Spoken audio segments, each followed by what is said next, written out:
დილა იყო. მზე თვალებში ამოვიდა.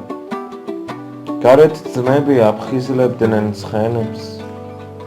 ნენე იდგა იქვე როგორც ქრისტიანი და სხვის ღმერთზე ლოცულობდა ნენე.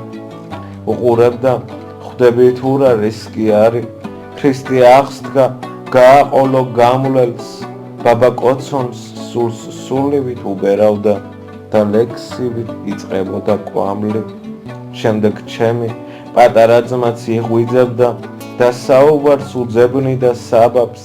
ბაბა მინდა წავიდე და მოვინათლო გეხვეწები, ნუ დამიშლი ბაბა. ნენე ცრემლებს ერეოდა და კოროში მსიფარებდა კაბის ეგარ მითხრა, თორემ ჭიშკარს გადაუკეტავდა სახლიდან არ გაგიშვებ ბაბი. მოემზადე ხვალ ჯამეში წიგი ყვანდა შეგილოცენ, მერე უკეთ იარ ყოველ დილით სახლში ასე საუბრობდნენ, თუნც ჭიშკარი არ დაუკეტია ბაბას. ღმერთო, ერთხელ ისიც გავიგონე, ნენეს უთხრა თან მოგებით ნიშნის ქალო, შვილი არასწორად გაგიზრდია, ზედმეტი აქვს შვილებს ჩემი შიში. შემდეგ სექვსზე დაისვენა და ტკივილით შეერია ხმაში.